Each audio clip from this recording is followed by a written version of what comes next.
Okay, welcome everyone. We are just a couple of minutes before 7 o'clock. We will give just another couple of minutes for everyone to join. Thank you so much for being here this evening. This is going to be a great discussion together. We're so happy that you're here with us. So please just settle in, relax, get your glass of water or something else, and we will be with you just in another moment or two.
Okay, we'll give just a few more moments for folks to join. We're still just at the top of 7 o'clock. We want to make sure folks are able to connect to audio, and then we'll begin in just another few seconds.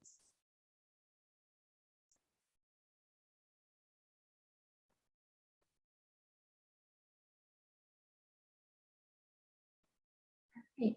So Ryan, whenever you're ready. I think it's 7 o'clock now, and let's be respectful of everyone's time, and let's kick it off.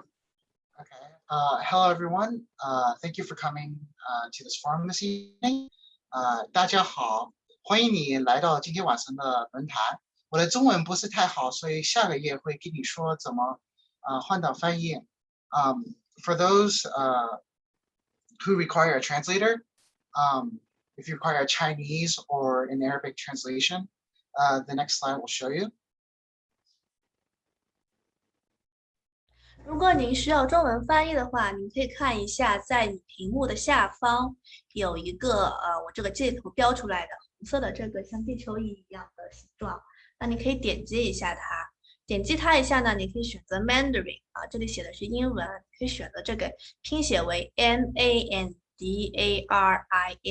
好，这个标记，然后进去以后呢，我们的翻译就会在那边再等待给您。活动开始之后，它就会进行同步翻译啊，您就一直锁定在这个频道。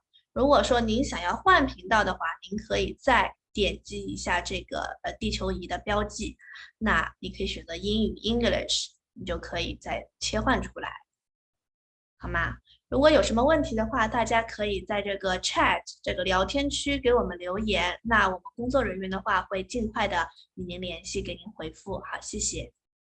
好，现在 Ryan 我交还给你 ，So Ryan you can take over.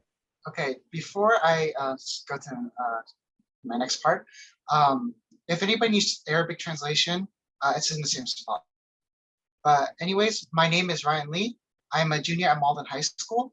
And I am a member of the Malden High Youth Leadership and Mentoring Club, which is supported by the Chinese Culture Connection.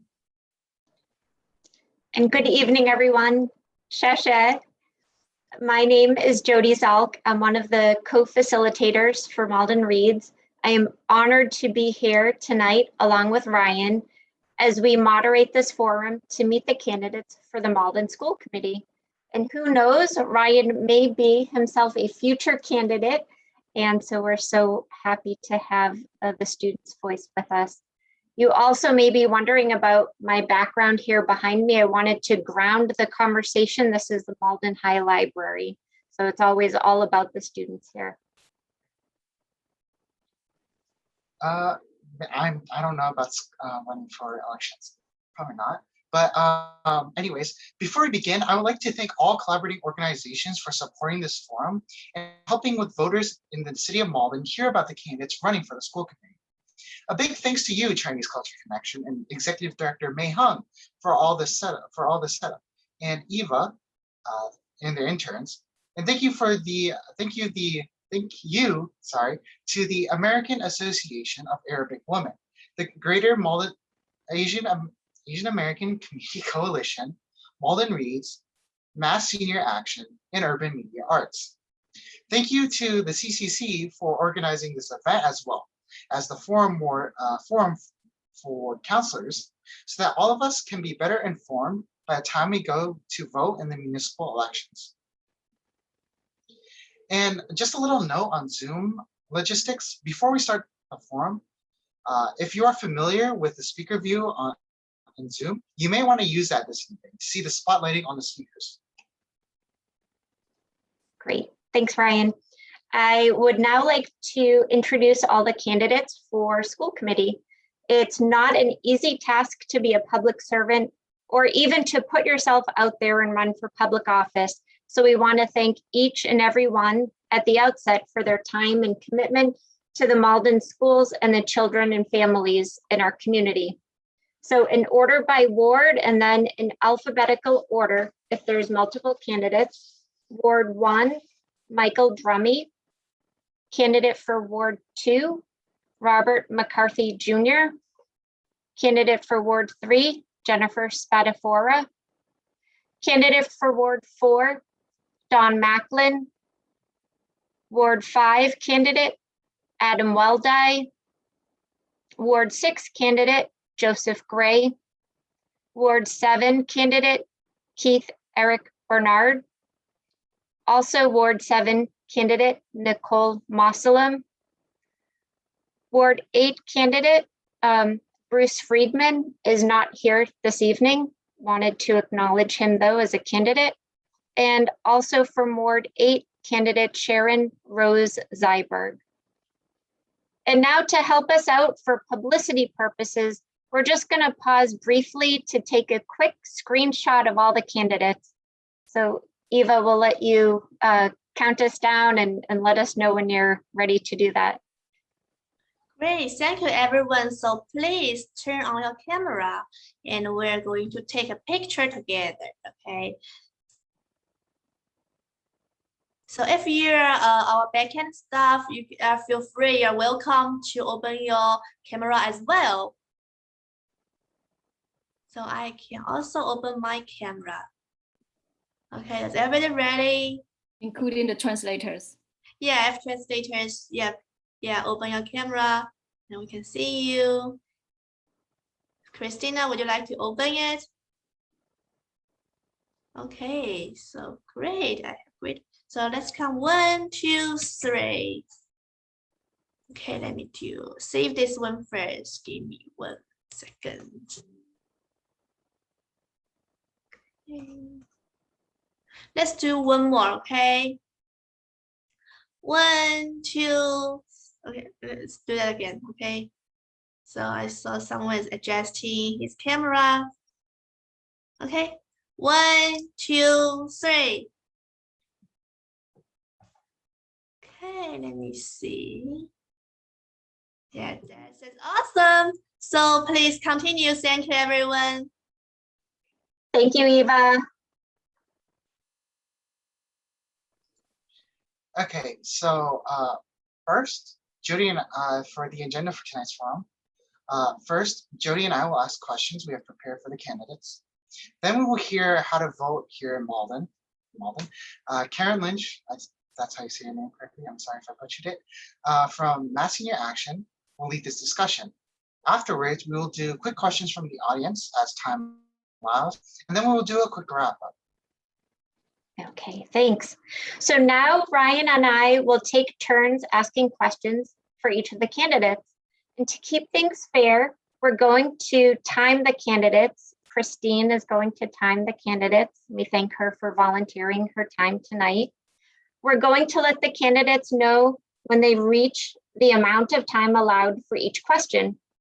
One more thing to note before we begin, again, to keep things fair, and I can attest, having a last name that starts with the letter Z, that this is important. I have a list of the candidates' names, and I will randomly alternate the order of who goes first for each question. So to start off, I would like to invite each of the candidates to introduce themselves. Candidates, please introduce yourself by describing the most meaningful experience you have had with the Malden Public Schools and/or the most important thing you hope to accomplish if you are elected to serve on school committee. And first, I will ask Robert McCarthy Jr. to go first.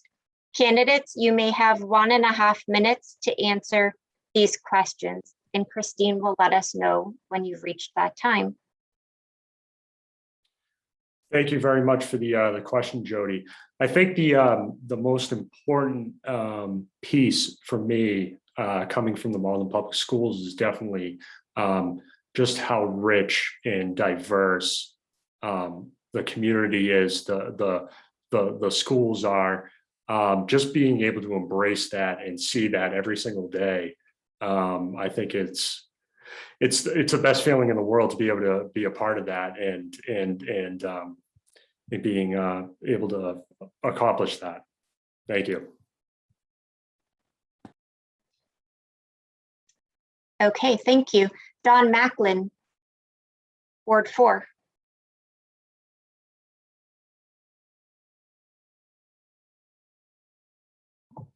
Hi, good evening, everyone. My name is Dawn Macklin, and I'm your candidate for Ward 4 School Committee. And I've had many positive experiences with the Malden Public School, as we have a now middle schooler on the autism spectrum who transitioned from a 504 to an IEP. So, you know, navigating through that process can sometimes be very difficult and trying and time consuming. And part of my reason for running is that I certainly want to help other parents and families know how to be the best resource for their children and advocate for their children as well. Thank you. Thank you, Don. Next, Ward 6, Joseph Gray. Good evening and thank you. Those are some interesting questions. In my case, the most meaningful thing that I've experienced here as a current member of the school committee is hiring our superintendent. That was a very moving and very telling experience, and I really enjoy the work she's doing. And the big reason is she inspires me because she reminds me of my mother. Getting lectured by the superintendents, like having a conversation with my mother sometimes. And I've told everybody that, and I really, really like it. What I hope to accomplish, another thing that I've said publicly is that I want us to be #1. I want us to beat Boston Latin School and become #1 in the state, because I graduated from Boston Latin, and that's the goal I'd like to see us accomplish and reach. Thank you. Thank you very much. Next up, Ward 8, Sharon Rose Zyberg.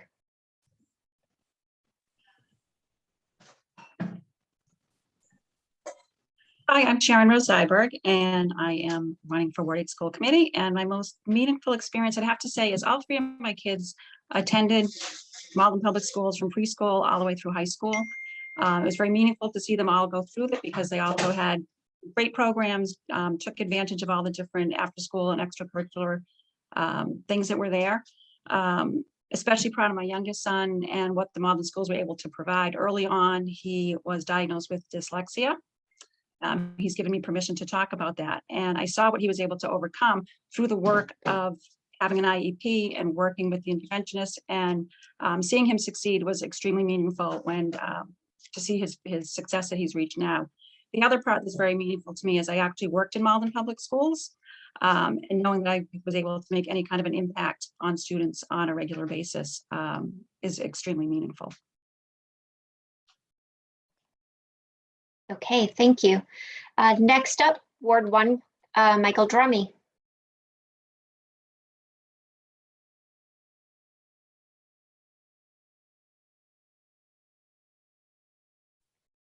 Mr. Drummy, I think you are on mute.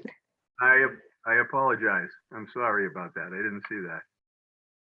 My name is Mike Drummy. I'm from Ward 1. I guess the biggest thing for me the last 6 years, I've had a chance to visit all the schools, the high school, different aspects of watching the kids grow from kindergarten to 12th grade. And it's fun. I mean, there's a lot of work involved. Whenever you become a candidate, excuse me, you're out there, you've got to work at it, but you just get, if you're in the, I mean, I got 4 kids and they're all grown up. They went through the school system themselves, here, the elementary school and then the voc. But it's just a joy of watching the kids, watching them run around, having fun, doing their thing. And that to me is what it's all about, letting them get through the system, they get an education, and they get to move on. And going forward, I would like to keep that going and help as best I can. Thank you, Judy. Thank you. Next up, Ward 3, Jennifer Spadafora.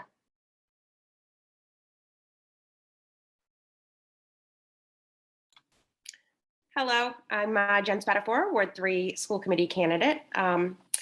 I would say, and first I want to thank everybody, the sponsors here for having us tonight. But I'd say for me, the most meaningful experience really in the last 4 years in serving Ward 3 is seeing the policies that we put forth come to fruition and hear it firsthand from my own children that are in the public school system.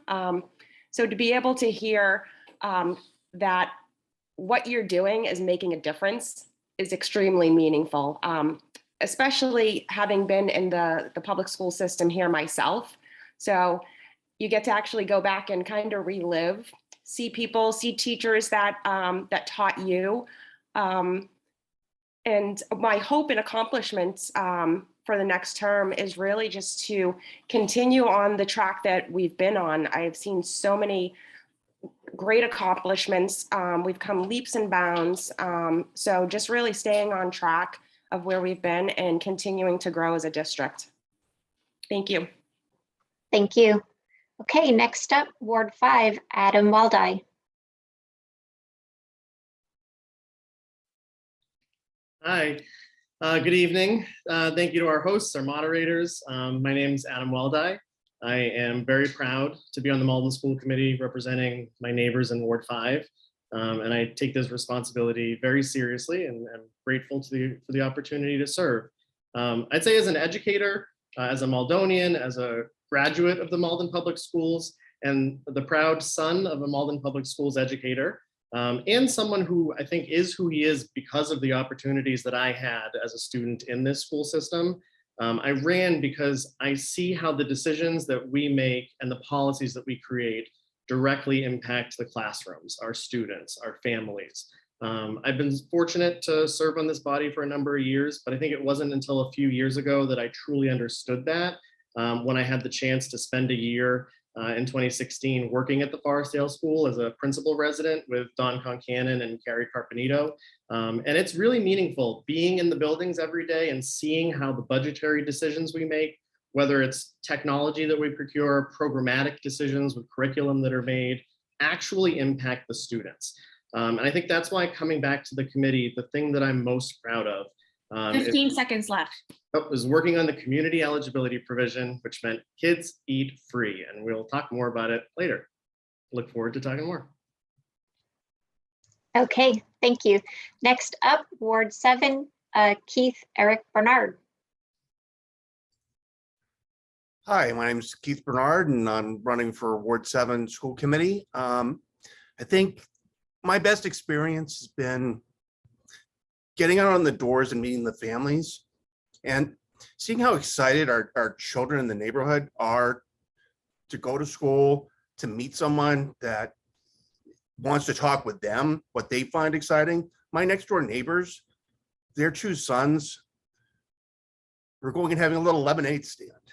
And they were like, I've seen you. You're the guy that's walking around the neighborhood talking to people. And these two kids were so excited to tell me about their experiences in school.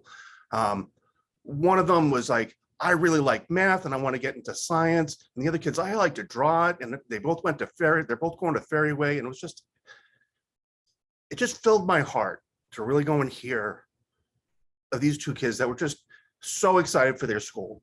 And that's one of the reasons why I'm running, is to go and help make sure that every kid goes and feels that they want to go and have, a really great experience in our schools. My mother was an educator, and it was important to her that every kid be 15 seconds treated left. fairly. And it's important to me because I work in an industry that requires constant learning, and we have to go and make sure that our kids know how to go and learn how to learn how to critically think. And I think that's really important. In any case, I'm over. Thank you. All right. Thank you. And last but not least, for this question, also a candidate for Ward 7, Nicole Mossalem. Hi, everyone. Thank you for having us, all of us here. My name is Nicole Mossalem. I'm running for Ward 7 School Committee. And, while Malden is really where my heart is, it's where I've chosen for my home and my family, I grew up in a different state and attended a different education system. With that in mind, my most meaningful contact with the Malden public school system was when I went to enroll my oldest son into school for the very first time. Because when I went to school to enroll him, I didn't have to pay any fees. I attended public school, and every year, $200–300 just to attend a public school. That was very meaningful to me as someone who almost didn't get my diploma because I couldn't pay a grading fee.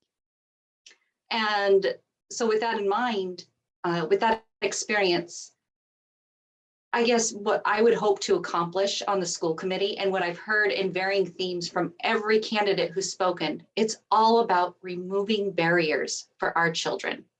Because as a parent, and as all parents want, we want a better future for our children. And education is the tool that will help them achieve that. And so any barrier that we can remove for their education and their continued learning throughout life, that is something that will have an impactful value. Thank you.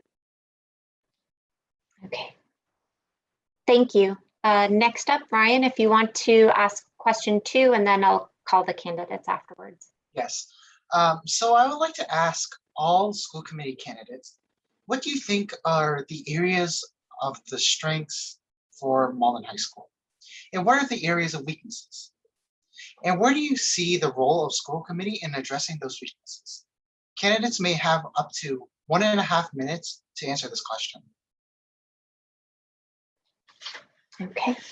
Now, first up to answer this, and I think I'll broaden the question and say, if you have a reflection of besides the high school as well on all the Malden public schools, feel free to broaden that in your response.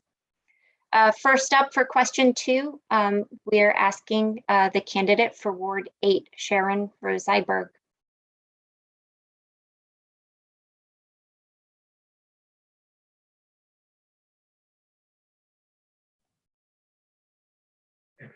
Hi, thank you.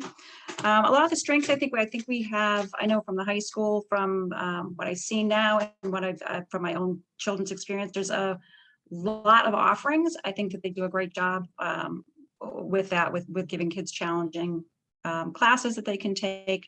I do support that.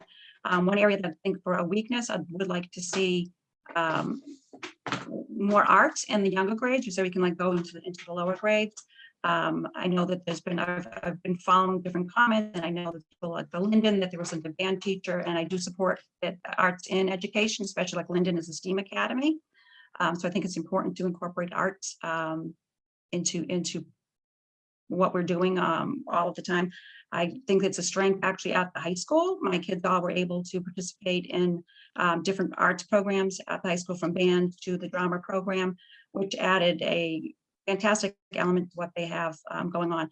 I like the fact that the high school, I forget the name of it, there's a new concept that they have going on now where the kids have the choice between two different choices. I like the fact, I think it's a strength in our high school, that they lengthen classes. 15 seconds left. Yeah, thank you. Okay, thank you. Next up to answer this from Ward 7 candidate, Nicole I'm sorry, Nicole. I said it wrong the first time. I'm trying to correct myself. I'm going to learn for next time. Nicole Mosalam.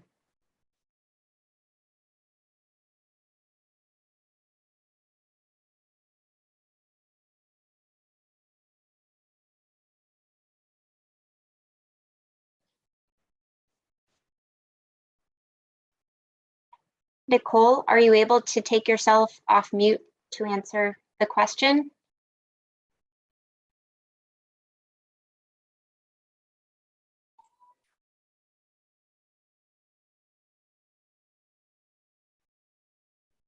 All right, we will circle back to Nicole at the end in case there's some tech trouble she's having.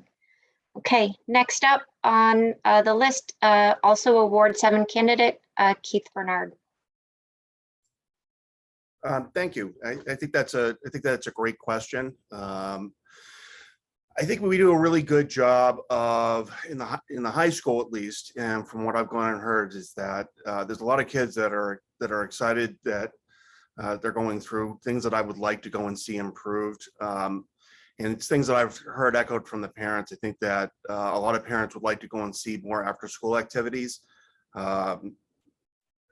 I'm a big proponent of the arts, and I think that I concur with Sharon that, you know, anything that we can go and we can do from elementary on to get kids interested. It's one of those subjects that it kind of crosses the whole educational experience, and it allows kids to connect things, connect math and history, and brings it together in a way that sometimes that's what goes and keeps kids wanting to go and keep coming back to school, and it connects the dots for them. I'd like to go and see us go and expand more for maybe some after school STEM activities. I'd like to go and 15 seconds left. See what we can go and we can do to go and keep our kids, you know, interested in making sure that, you know, when we have a kid that comes in at kindergarten, that we go and we see them walking the stage in grade 12. Time over. Thank you. Okay, thank you. Next up, Joseph Gray, Ward 6. Thank you. I think a great strength of Malden High School is its diversity. I've seen and heard of other schools where diversity doesn't exist, and that's a problem for children coming out of those schools that lack a great deal of diversity. A weakness that I find in Malden High School, and probably all of our K through 12, is less of a focus on the arts and less of a focus on vocational programs.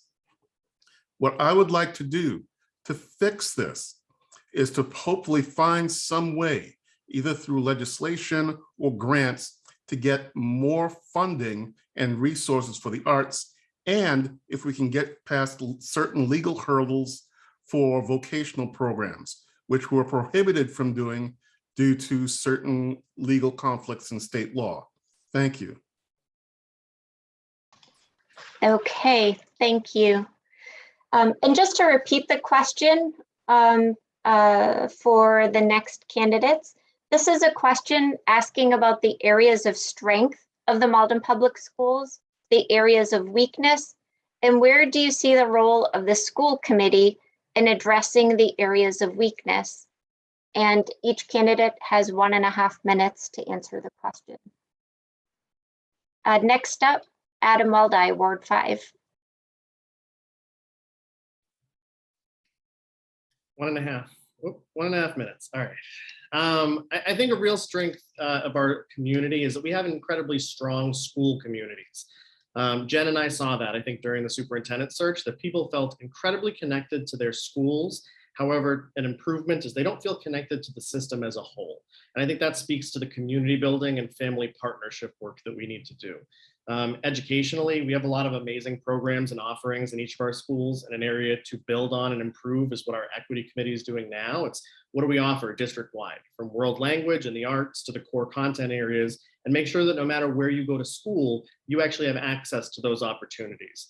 But to Ryan's point, for the high school in particular, I think a real strength that's not often talked about is they have identified real needs. I think Ryan being here is a piece of that, right? Is making sure student voice is more real and respected in the decision-making process, actually recognizing that the curriculum review to make things more culturally responsive and relevant needs to happen and is beginning to happen. There are a lot more things, but they've actually identified, I think, real challenges. And as school committee members, I think we can support them in two ways. One is with resources. Part of that's advocating for funding formulas at the state level to change. 15 seconds left. Funding what they need. And the other part is being a partner to them, listening to them, attending the meetings with them, and making sure they know that we are actually here as a resource for them in that work.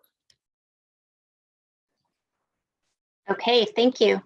Next up for this question from candidate for Ward 4 is Dawn Macklin. Hi, thanks for the question. As with Joe and others have said, that certainly vocational training and improve offerings with the arts are important at the high school level.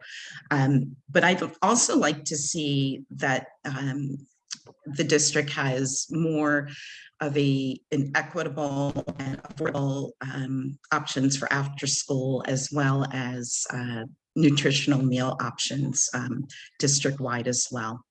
I'd also like to see implemented, I was on a webinar Zoom not so long ago, maybe a couple of weeks ago with Malden, and they introduced this concept of mirrors, windows, and sliding glass doors. And it was very interesting. And I think that if we can somehow implement this concept to better represent the diversity in our city, and know that learned experiences and cultural backgrounds that the students bring to the classroom, we can certainly develop curriculum based on that, and 15 seconds left. everyone will feel welcomed into that space. Thank you. Thank you. Next up for this question is from a candidate from Ward 3, Jennifer Spadafora. Thank you for that. I think our number one strength is absolutely our educators. And that we saw firsthand during COVID and right now. But we really asked a lot of our educators to leave their classrooms, go home and teach full classrooms with new technology, something we hadn't used ever before in the midst of a pandemic. And then to switch from remote learning to a hybrid model, having them teach students in the classroom and at home. So I think our number one strength is our educators. A weakness that I do see, and it's something that I've advocated for tirelessly, is not being able to service all of our special needs students in district. And I'd like to see more of our out of district students come back and be educated with their peers. And I think the only way that we can really do that is by looking at our Chapter 70 funding. It's antiquated. We need more funds. We need fiscal responsibility to be able to bring these services into the classroom and make sure that those that are learning with different abilities 15 seconds left amongst their peers. So thank you. Okay, thank you for that. And just to connect the dots for folks who may not know, Chapter 70 funds are state funds for school districts. So next up, candidate for Ward 2, Robert McCarthy Jr. Thank you so much for that question. It's very important. I think one of the biggest strengths that the Malden Public Schools has right now is definitely the course offerings within our high school and our educators. I think that it's extremely important that we have, strong backgrounds of people in the classroom teaching our kids every single day. I think one of the things that's, lacking is vocational education. I think it's an important thing for kids to learn with their hands, whether it's, carpentry classes, electrical classes, STEM education, robotics. That's becoming a huge thing. I think that is lacking, and that needs to come back. Thank you. Okay, thank you. Next up, candidate for Ward 1, Michael Drummy.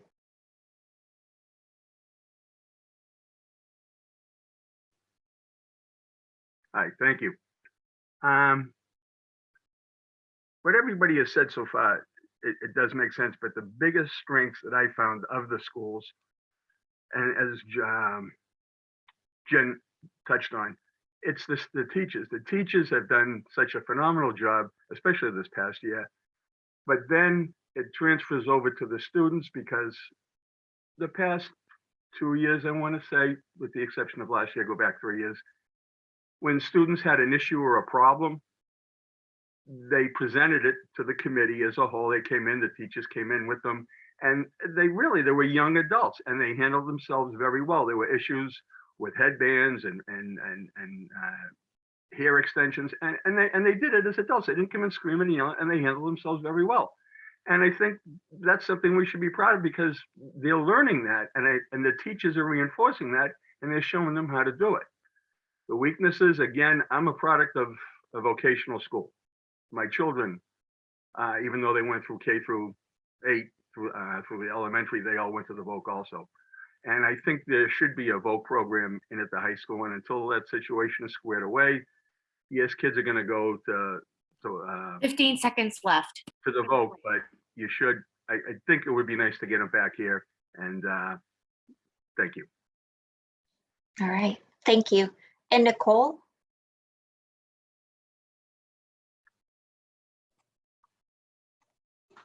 Hi, thank you, everyone. Apologies, dangers of being a parent and running for office at the same time. So sometimes that happens, but I think everyone's covered it so well. And it's, this is such a tricky question, because there's so much I love about Malden schools. And as a community advocate, I'm aware of so many things that we're able to do. Whether, it's our wonderful teachers who are so heartfelt in the way that they engage our students, and the outreach that was done during COVID by administration and by our school committee members. And yet again, Malden has been named as the #1 most diverse district in Massachusetts. And I believe we're the 5th most diverse in the country. So we have so many good things going for us, but there's so much more that we can improve upon, whether it's state funding, nutrition for our children, advocacy. We know advocacy works, and what goes along with what fellow candidate Adam Waldeis spoke about earlier with nutrition. In fact, the governor just signed a law today, signed a bill about 15 seconds left. Student nutrition bill. So it will provide quite a bit for all of our students. And so these are all things that we can address, vocational learning and so much more, but hard to go last because you guys took all the good stuff. Thanks. All right, thank you.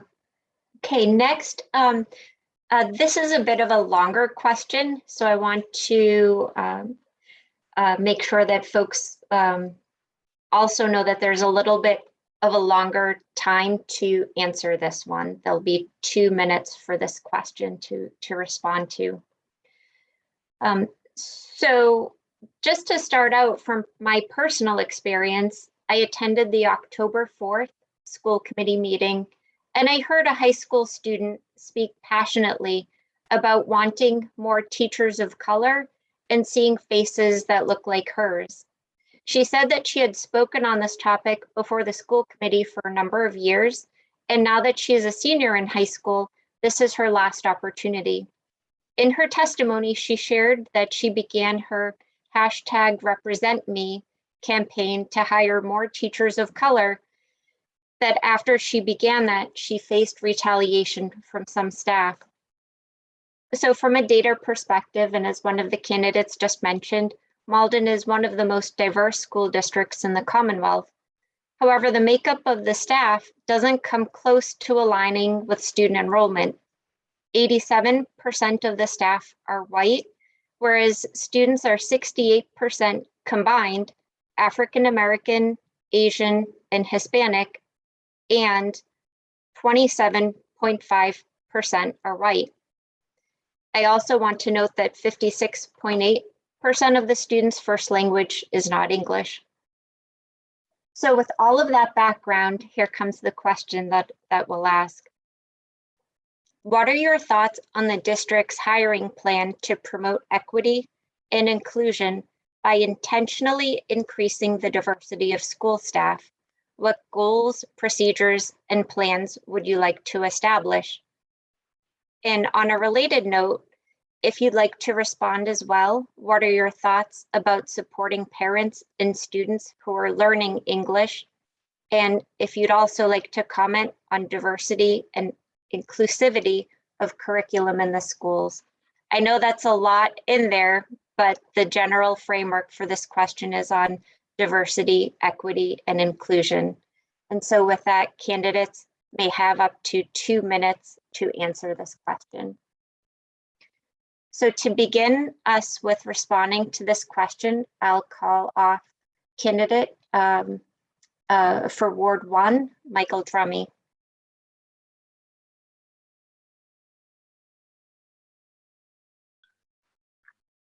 Okay, thank you. That young lady really, that was sort of kind of, it was emotional, not sort of kind of. I felt bad that she had to experience that, but at the same time, I know, I shouldn't say I know, I don't know what it feels like, but I know it's slowly changing.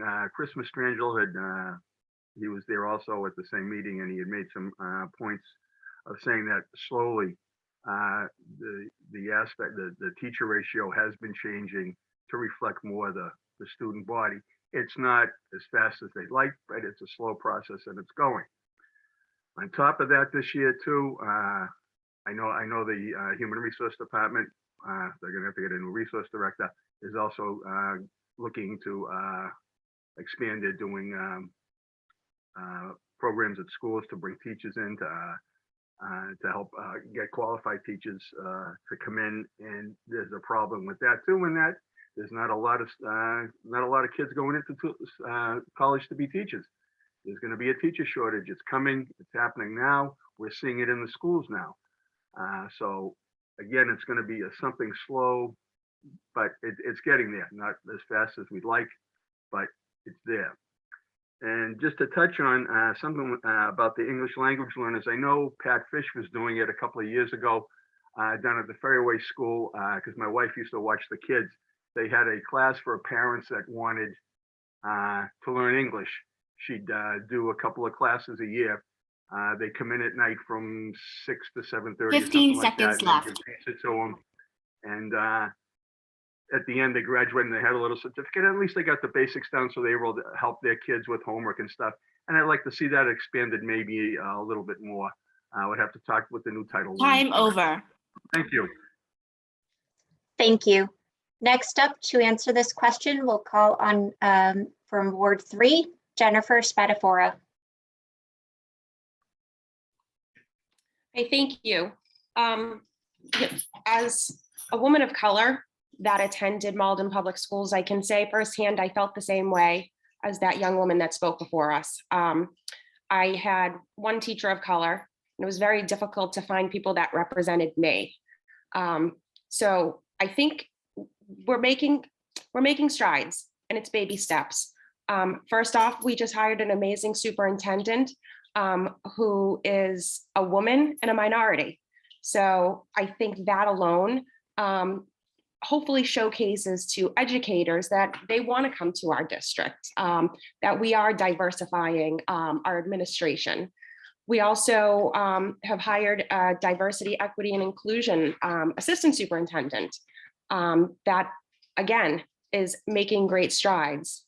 It's not going to happen overnight, and I know this topic is not new to the district. We've been talking the talk, but not necessarily walking the walk. But I do see us improving, and I think we can do more, reaching out to colleges of color to recruit specifically. And as far as our English language learners and family in the community, again, this year we started offering translation services at our school committee meetings, which is phenomenal to know that community members that that English is not their first language can now participate and feel included, as well as having parent liaisons now inside our schools. 15 seconds left. Making sure that those parents that are attending parent teacher nights are not feeling left out. So thank you. Thank you. Next, to answer this question about the diversity, equity, and inclusion and intentional planning for the district, we'll call on Ward 5, Adam Waldai. Thank you. This is the work that we're doing in Malden. This is the work that I, as an educator, am doing in my district. Part of it is having these conversations, being able to sit in something uncomfortable and knowing that doing so is necessary to grow. We need educators of color so that students feel like they see themselves in their support systems and see real life opportunities for their future. Part of it's salary. We're not as high as we could be. Part of it's recruiting. Part of it is homegrown talent. We should be, I think, doing more to recruit more Malden graduates to come back and teach and offer loan forgiveness in the process. Then it's retention. It's not just recruitment. It's making sure that our educators feel safe, supported, and able to professionally grow. I think one of the things I was most excited about with our new superintendent is that Lihia spoke a lot in her interviews about the work she's done in this regard, having a successful parent to paraprofessional program, paraprofessional to teacher program that could promote working in and growing in our own community. And she's already putting her money where her mouth is. We as a school committee and Mayor Christensen worked with her to change 2 positions into an assistant superintendent of diversity, equity, and engagement. We have just like Jen said, the parent liaisons. We're trying to make sure that we are putting our money where our mouth is. So it's not just talk, it's actually trying to start doing the meaningful work to back it up. And really and truly, part of that is listening to the stories that we listened to on October 4th and understanding that we all come to this with our own backgrounds. We all come to it with our own understandings of our educational experience. And unless we're able to be truly empathetic leaders and know that, those perspectives, all the perspectives of our students are necessary to be heard and necessary for us to understand in the 15 seconds left. Because those decisions on a day-to-day basis do affect the kid in the classroom who will remember those interactions and those things forever. Thank you. And next, we'll call on candidate for Ward 7, Nicole Mosalam. Hi, so I think what we need to do is we know how diverse Malden is and how diverse all of our students are, the different cultures and backgrounds that they come from.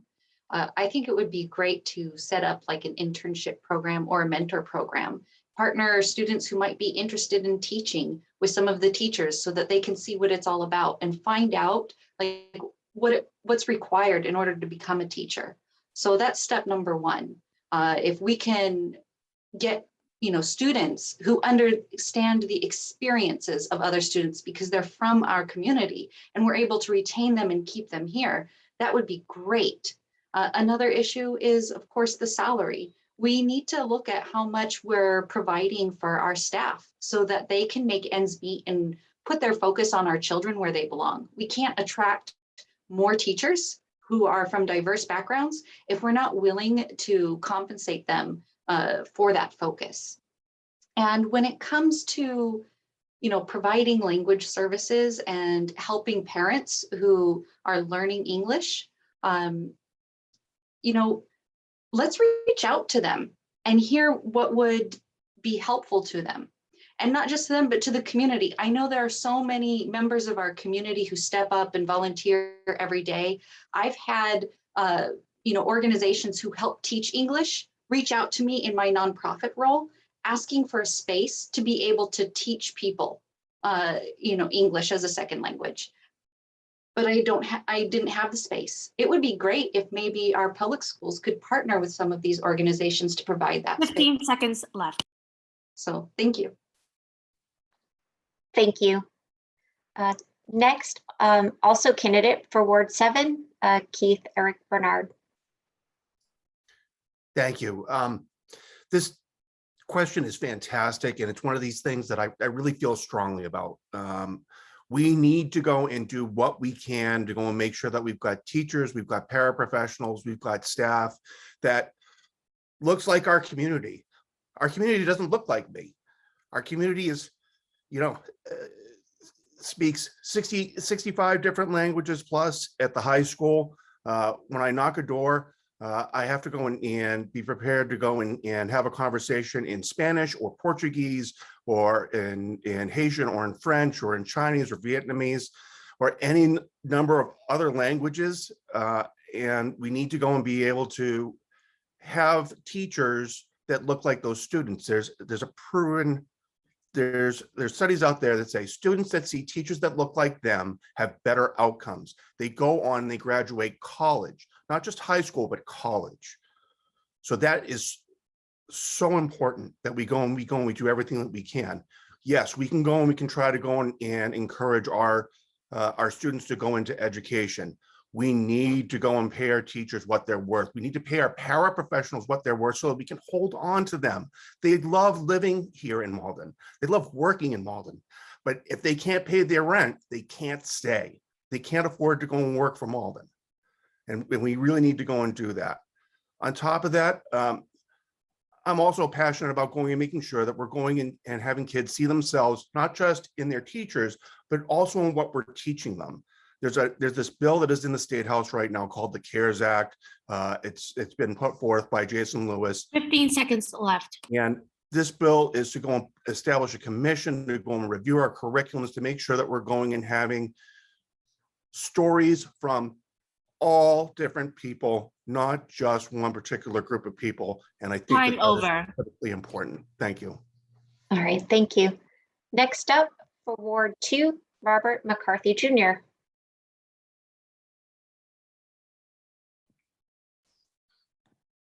Yeah, thank you so much for this question. I think it's extremely important. I think first and foremost is definitely salary and making sure our educators know, that they have a reliable salary, they're able to provide for their family, and being able to retain those people to come back and teach with us here in the Malden Public Schools.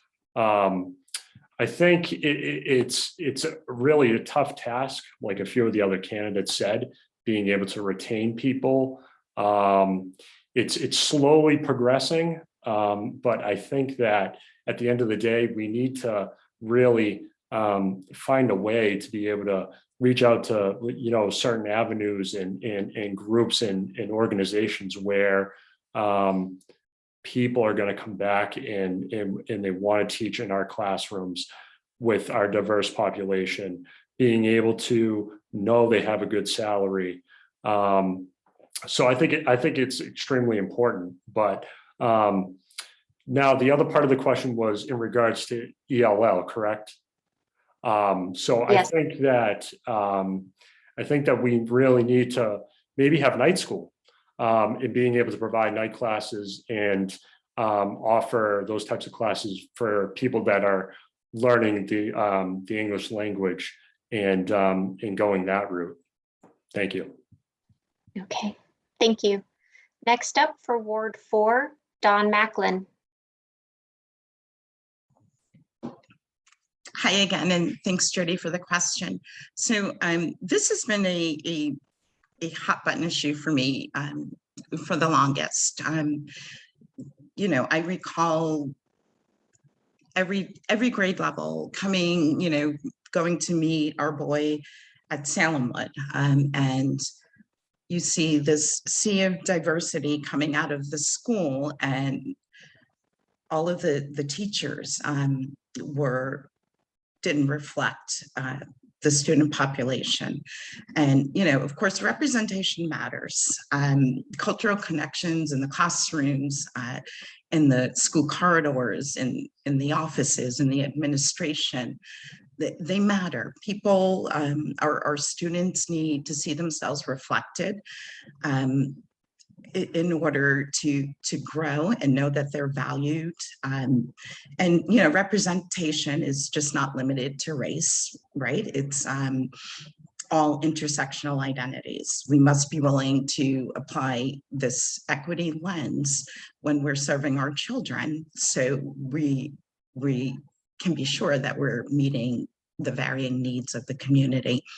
I feel very strongly that and I've heard it with 2 superintendents ago when I questioned, there was an incident, our boy that's a special needs learner, and in the team report that was written, and he was likened to a monkey, which of course, you know, for a Black person, that's outrageous. 15 it's seconds hurtful, left. it's insulting, and to hear that even Boston can't find African-American teachers and educators, we need to think outside of the box, whether that's going to HBCUs. Time over.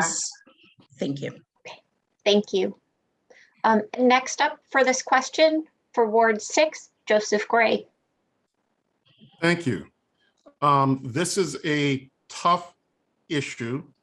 In my opinion, the City of Malden and the school department is already doing everything legally and reasonably possible to hire people of color or people who are diverse.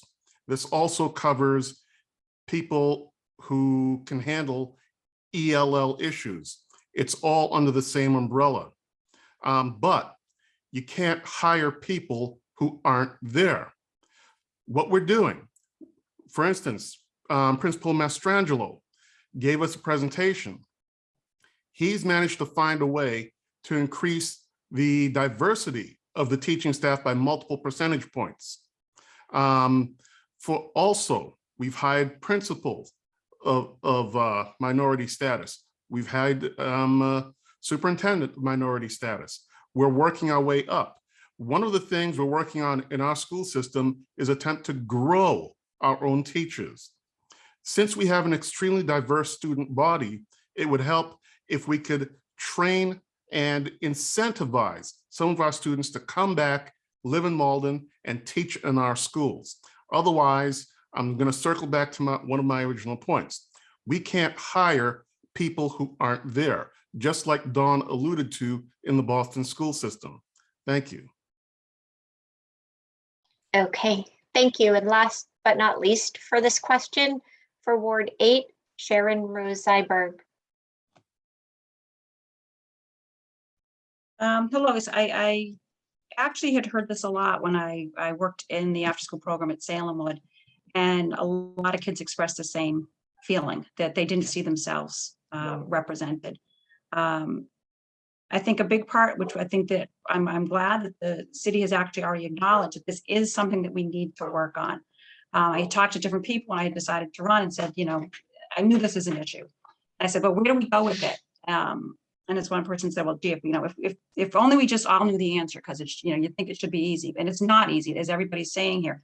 There's lots of reasons that go into why this continues to be a situation in the city. I like that we are making the strides for. I think that's a huge step in the right direction. That we've acknowledged that this is a goal. We've set this as a goal. I think that's important to remember. I think we do need to figure out why it is, if we do have a retention problem, why is that? We need to actually ask the hard questions of ourselves and look at what we're doing and make it better. I feel for kids who feel this way. The studies is, I can't remember who had pointed out, but studies have shown, I think it was you, Keith, that actually this has a huge impact on students to see themselves reflected. It also has a huge impact on every student to have a diverse staff in front of them. I think that we also have a really great opportunity. We have Rep. Altrino and Senator Jason Lewis are both on the Joint Committee on Education. They have a lot of different things going on. We talked about the CARES Act and things like that. And I think that we could be forceful with and having conversations when we're looking at different issues of diversity and things like that at that 15 level. seconds left. I would love to find a way for funding to help any of the parents who feel that they want to improve with language learning. I've worked with a number of parents. It used to that parents would come in and people would be grabbing students to be like, "Can you help?" Time over. Sorry. Okay. Thank you. And thank you everyone for your responses to that question. And next we'll turn it over back to Ryan, who's going to ask the last prepared question that we have before we shift gears and turn it over to Karen Lynch to talk a little about voting and how to do that and where to do that. And then we'll take audience questions. So Ryan? Yes. So yes, as Jody stated previously, this is our last question, our pre-prepared question. So before we take a bunch of questions from the audience, we'd like to thank all the candidates for their thoughtful responses to help educate others. And to end on the positive note, for our final question, could you describe an experience you had when you were in school that made an impact on your life? Candidates may only have 1 minute to answer this question, so please be concise. Okay, thank you, Ryan.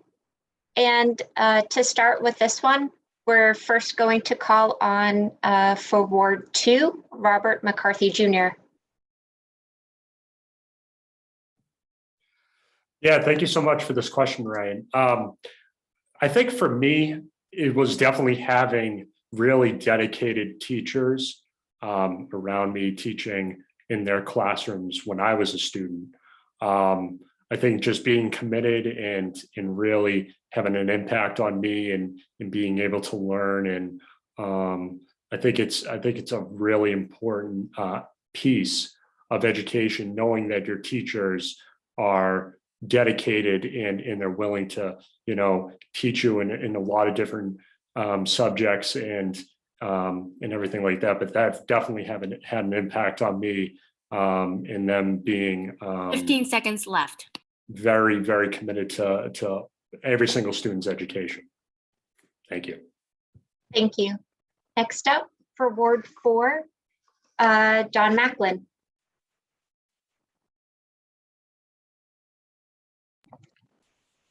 Hi, thanks for, this really is a fun question. I've had many great, I come from a family of educators, and so I've had many teachers along the way that have really inspired me, or that I remember the moment. And in elementary school, I had a Black teacher who just always got everyone together. If there was a dispute, she would make lunchtime and we'd have to have lunch, or she would actually walk us across the street and take us to the pizza parlor to have lunch and figure out what the issue was and why we weren't friends. I recall in high school, I had a teacher, a Caucasian teacher, who asked me what I wanted to be, and I said, I don't know. And she said, you need to apply for these engineering scholarships. So educators, absolutely. Time over. Thank you. Thank you. Next up for Ward 6, Joseph Gray. Thank you. An experience that had a really big impact on me was 1 year, just before the pandemic, the choral arts group were performing at Bell Rock at a flag raising ceremony, and I was very impressed. I really enjoyed watching our Malden children perform.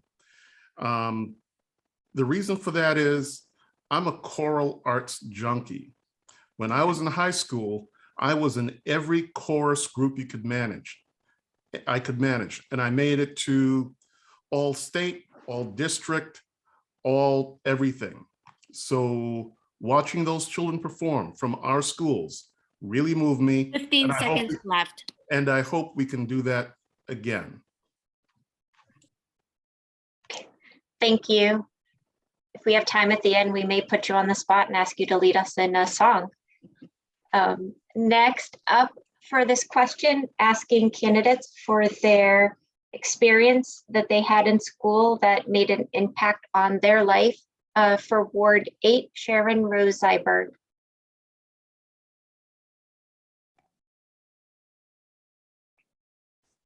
Hi, I actually can remember there were two different teachers in my background. Both of them were English teachers. I had Mr. Warren Lincoln in 8th grade and Mr. Larry Monis, who was a high school English teacher. And the experience that I had with them, they pushed us to be able to defend ourselves, to be able to use critical thinking, to have to dissect something. It wasn't enough just to memorize and have to regurgitate. Because they had that approach, and they actually made me believe in myself. They actually gave me a lot of encouragement when it came to writing, when it came 15 seconds left.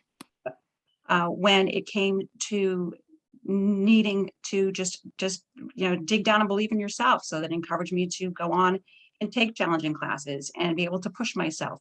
And it was because of the enthusiasm that they showed. Time over. To all of us. Thank you. Thank you. Next up for this question for Ward 1, Michael Drummy. Thank you, Jody. With me, every time, from kindergarten to high school to college, I've always found that teachers weren't, to me, teachers are teachers. I mean, the new buzzword started a couple of years ago, educator. I found, to me, the educator was like this stogie old guy that you'd read about or see in, a book or a TV, and you're just like, what is this? To me, a teacher was somebody you could talk to, a friend. You could sit down and he'd tell you what was going on, what was the problem. You could sit with them. And I found that as I went from literally from library school to kindergarten to whatever, I found that teachers were there to help you. And no matter what the problem was, they did. And you become a sponge and you listen to them and you hope for the best. And I did. And I give teachers credit.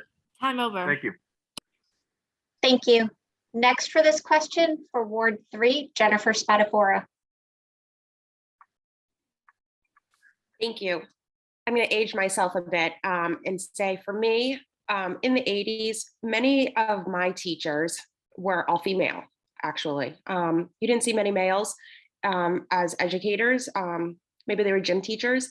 But when I got to 6th grade, I had a male teacher. And it was impactful for me because I grew up in a single parent household with just me and my mother. So it was my first time actually having a male in my life that was encouraging and that believed in me. So it still sits with me that person, that male figure that I so longed for was my first experience in school. Thank you. Thank you. Next up for Ward 5, Adam Waldai. So this one is an easy one for me because I had the opportunity to serve in grades 9 to 12 as a student at Malden High as the student rep to the school committee. And that introduced me not only to the school committee, but to a lot of community leaders that have really, I think, made an impact on my life, especially as a kid. Greg Lucy, Judy Bucci, and the person who sat right next to me from Ward 1, Gary Christensen, who became, I think, a real mentor and friend to me, but also helped me see that as a kid at Malden High, we had a role to play in the greater community. We could and we should get involved in the greater community. And I don't know if I would have done that had it not been for those interactions. And so now I'm looking at Sammy, who I hope is going to talk at some point because she's smarter than all of us. And I think about the meetings 15 seconds left. With Sammy, Billy, Jacob, Juliet, Shelley, and those meetings to me and those interactions are what is most important, giving them a voice and getting them involved. Okay, thank you. Next up for Ward 7, Keith Eric Bernard.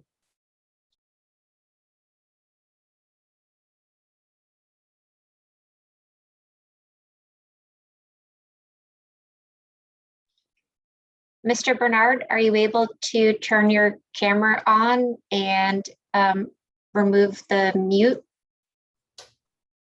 Yeah, apologies for that. No Slight problem. technical problem. You know, I think that about my best moment in high school was, you know, I was a theater kid, so we got to do a play for the whole school.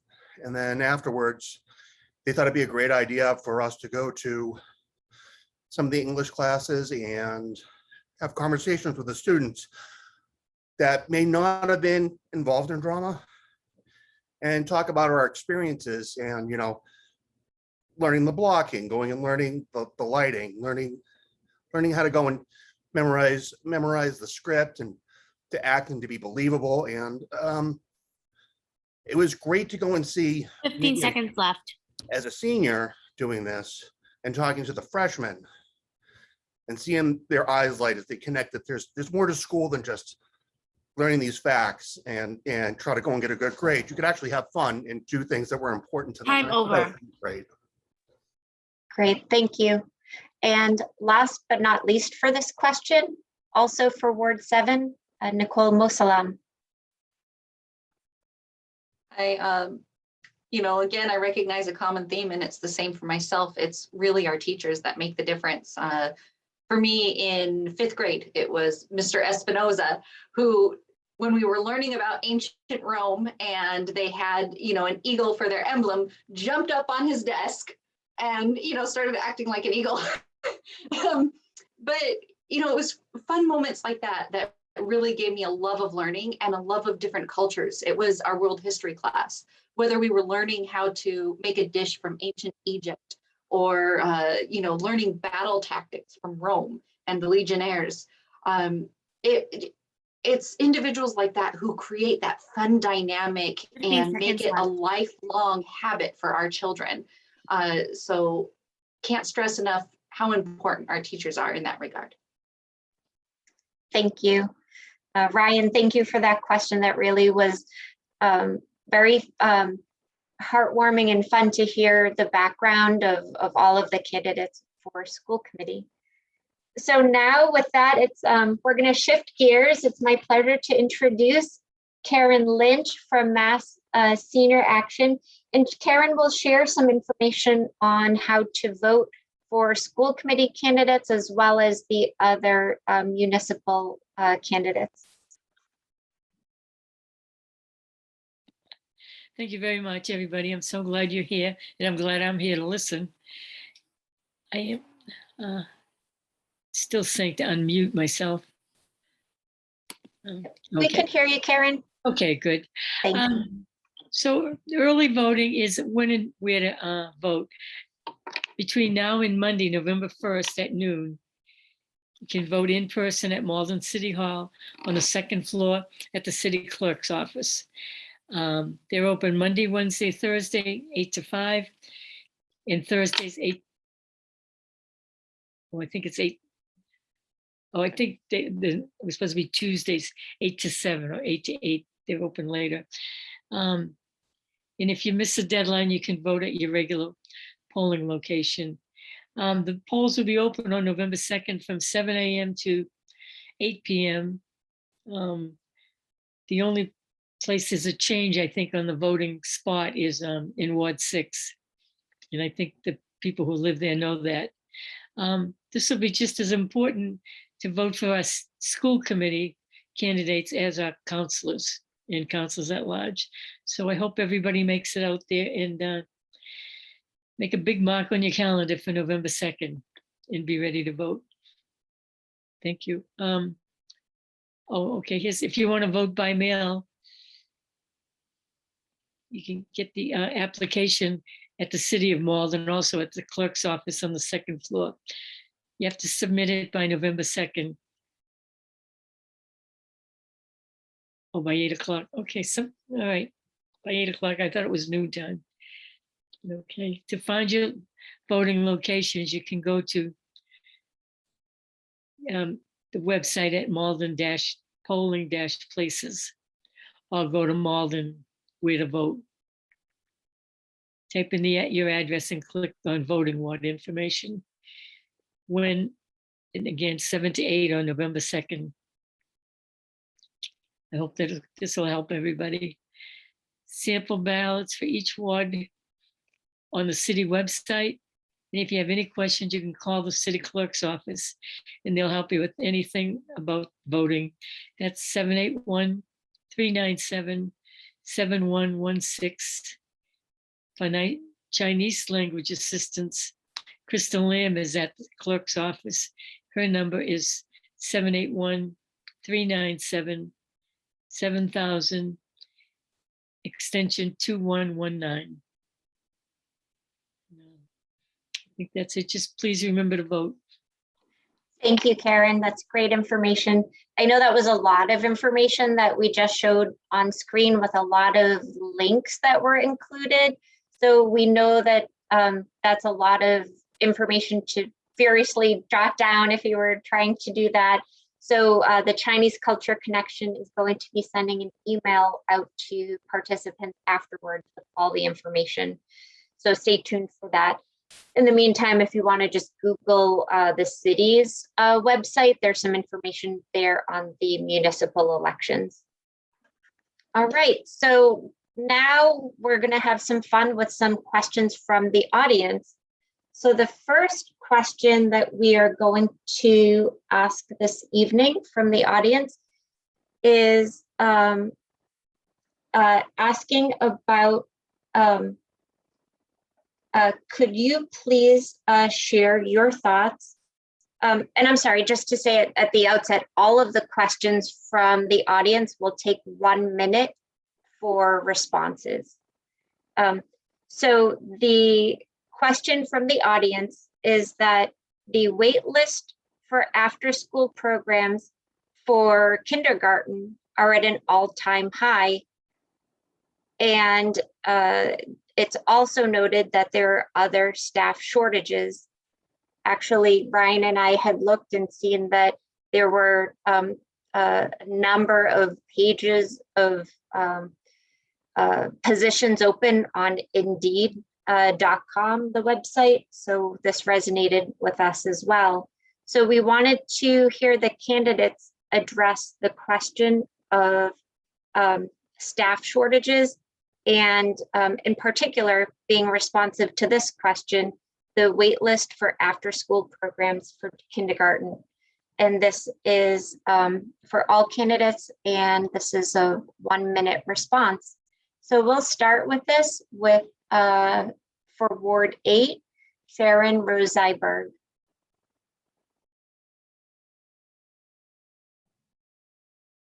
I actually know this issue extremely well. I work in an after-school program that through the Mystic Valley YMCA, and so I know that we actually are, lots of places are having trouble with getting staff to show up. I actually had worked in after school as well for the city of Malden prior to this, and we had staff. Partly, I don't know if it is an issue of if we're paying enough, but I think that we need to actually be maybe looking into other areas. And normally it sort of opens up to school staff. I know we've reached out to parents.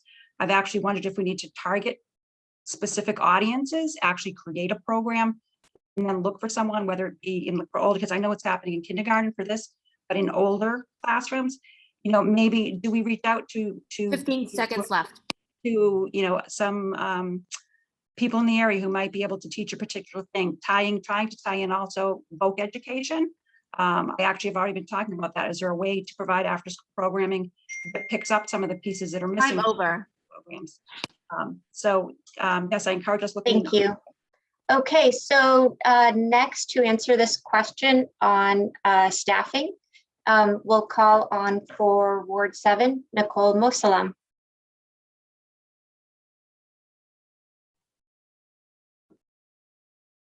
Yes, so, you know, I think we've touched on this in, you know, previous discussion as well. Part of it is it's hard to retain people because we're simply not compensating enough. We're not investing enough into our educators, and we know how valuable they are.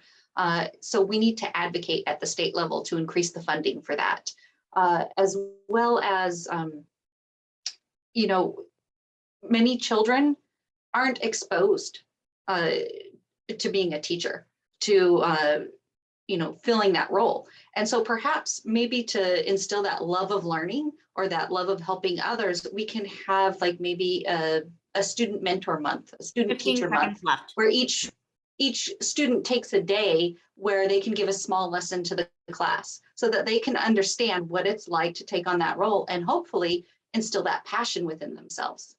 Thank you. Thank you. Next, for this question, we'll go to the other candidate for Ward 7, Keith Eric Bernard. Thank you. I think this is, again, it's another thing that I feel strongly about. My son and his wife, my daughter-in-law, recently moved to Malden. They want to make Malden their home. She looked at trying to go and get a job in Malden, and they weren't paying enough. We weren't paying enough. She had to go and she found a job working for another municipality because they can go and they could pay what they can go pay for rent.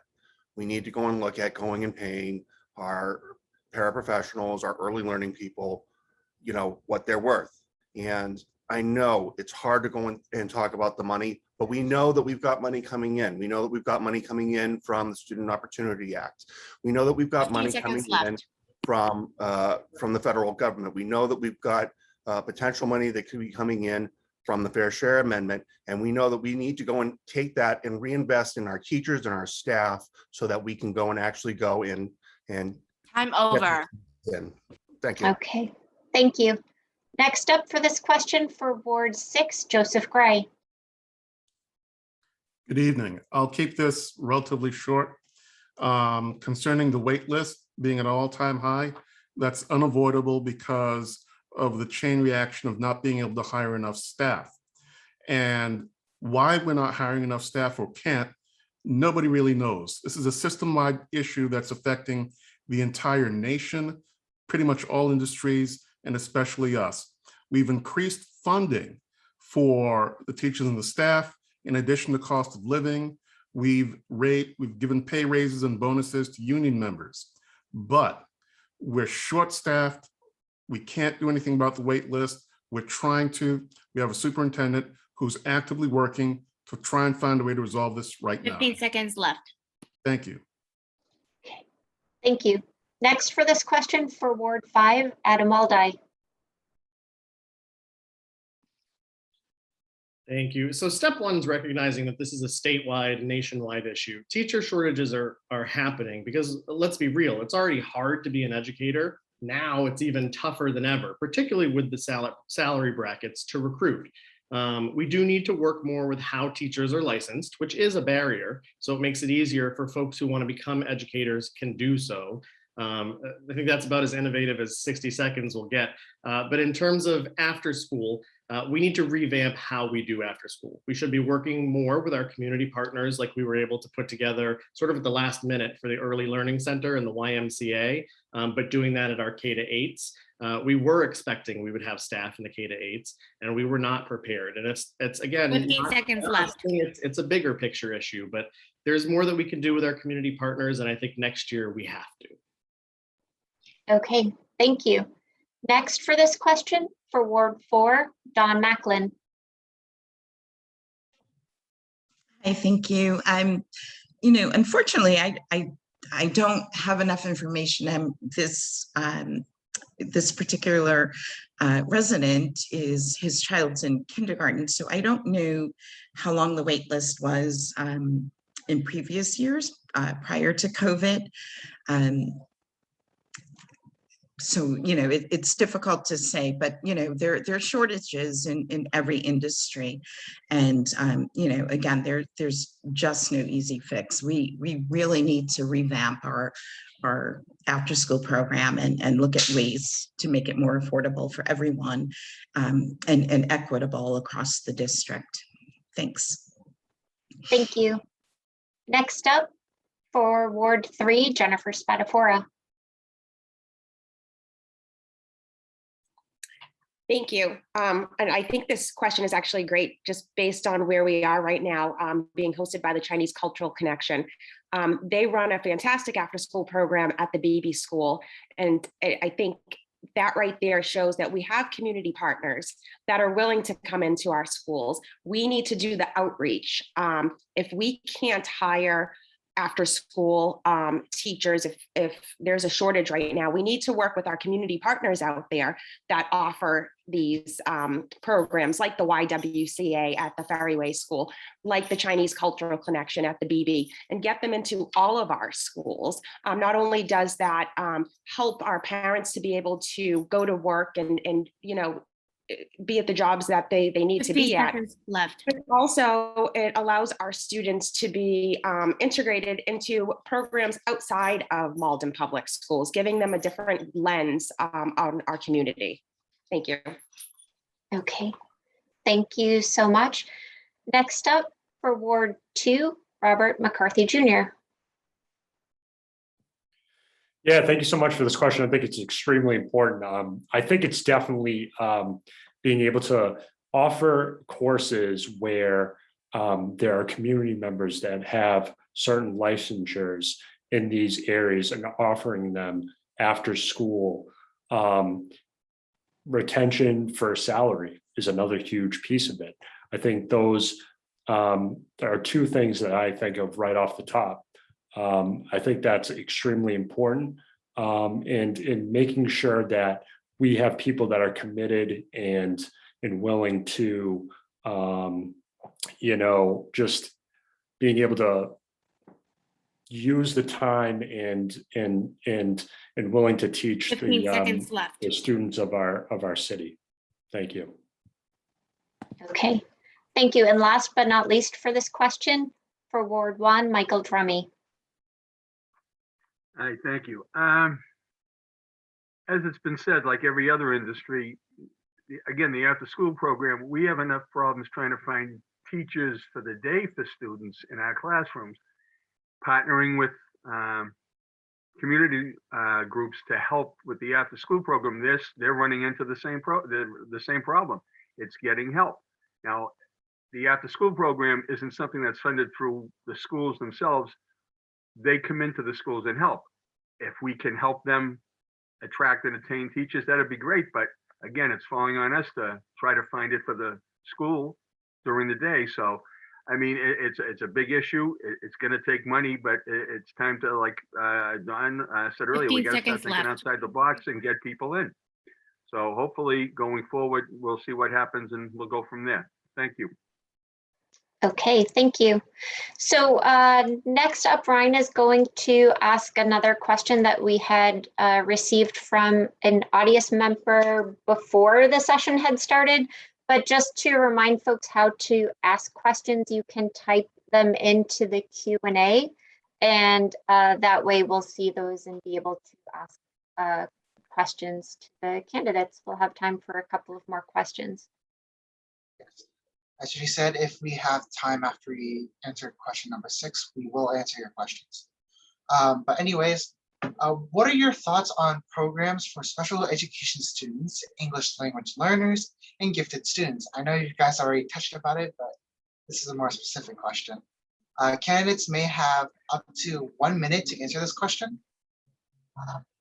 Okay, thank you, Ryan. And so for this one, to start us off, we'll go back to Ward 1 to Michael Drummy.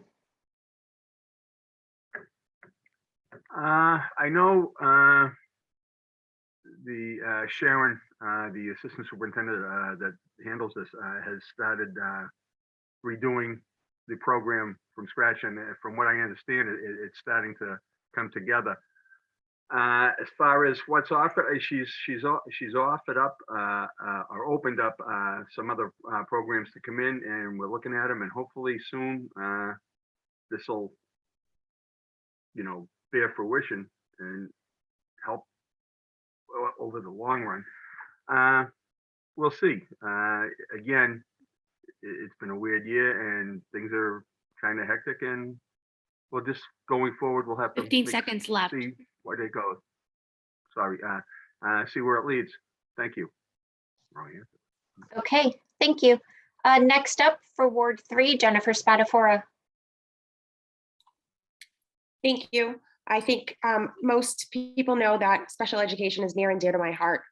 So for me, I have a son that is autistic, and he actually attends an out-of-district school. So I've been able to see a therapeutic program firsthand that I think this district could absolutely have our students thrive if we incorporated some of the measures that are being done out of district, including outfitting our classrooms with quiet spaces and cubbies for kids that need to have some downtime, making sure that we're really focusing on the behaviors that are happening and not disciplining because of the behaviors, but really trying to find out. Our staff, our BCBA staff here is amazing.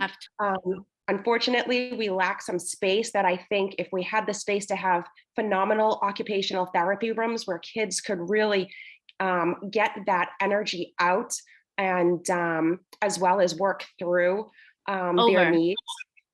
Thank you. We Okay. benefit. Thank you. For Ward 5, Adam Waldi. I think we should be approaching all of our programmatic decisions with an equity lens in terms of making sure that our kids have access, no matter what their designation, to the same offerings as their peers. The same could be said for making sure that all of our schools can actually offer programming to meet all of our students' needs. And we're already seeing this happen and beginning to make sure our ELL students can go to their neighborhood school, not just one or two specific schools that offer sheltered English immersion programming. But you know, big dream is something that Jen Spatafora talks about a lot, which is being able to create programs in district to bring back some of our out of district students and maybe even offer opportunities for other students to come here because we're doing such amazing things. 15 seconds left. I hope I answered that question, but those are three gigantic issues that I think are more nuanced than we could get into tonight, but thank you. Thank you. Next for this question for Ward 7, Nicole Mofsalam. Yeah, this is a good question. I wish I had more time, but I'm also chair of the Malden Disability Commission, and this kind of crosses over with that in that, you know, we're currently looking at grant funding, and we recently did an ADA self-evaluation citywide, one of which focused on programming in our schools as well as, you know, broader in the city. And so we are looking at grants to be able to help with sensory rooms in our schools. We recently just installed augmentative and alternative communication boards, which will be going in all of the playgrounds for Malden Public Schools. So accessibility isn't just an issue for some of our special needs students, 15 but seconds left. also for our English language learners and, you know, in our gifted program as well. All of our children need to have equal access. And so whatever we can do to alleviate those burdens, we can allow our educators to be able to thrive with our Time students. over. Okay, thank you. Next, also for Ward 7, Keith Bernard. Thank you. As I had mentioned before, my mother was a special needs educator and a nurse, and that was very important to her to go and make sure that those kids had the chance to go and do as much as they could. And I have to go and echo what Jennifer and Adam had gone and said, that, you know, sometimes this is a big project that we have to go and look and try to go and put the pieces in.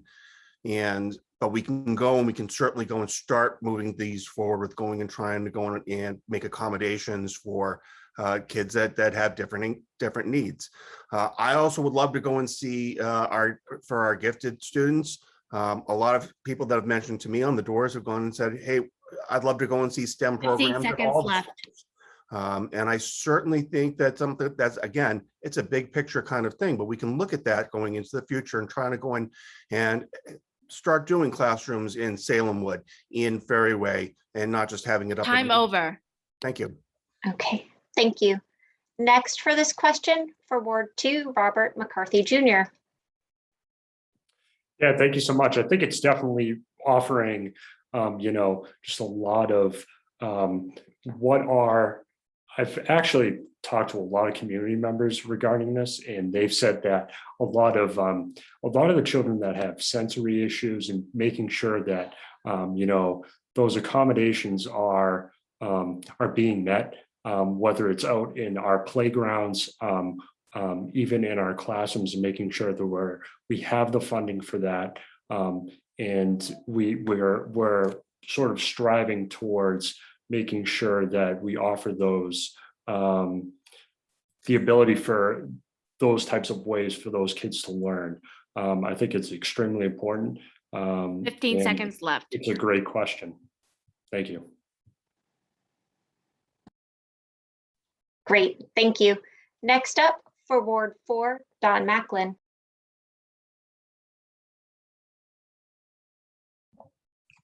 Hi, thanks for the question. So, as I stated previously, that I'm an enthusiastic advocate for special needs learners. We have a middle schooler who is on the autism spectrum, and he has an IEP. And so for me, equitable opportunities, inclusion, and equal access, it's a must. There's no question to that for me.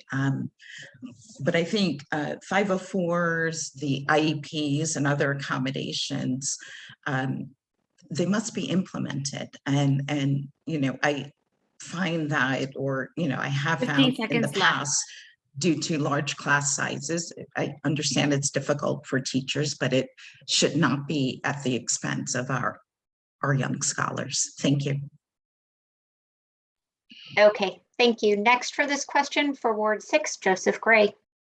Thank you. Just to be quick, to build on a lot of what Nicole said, we have a lot of programs already in place that are being implemented right now to help our ELL and special needs children.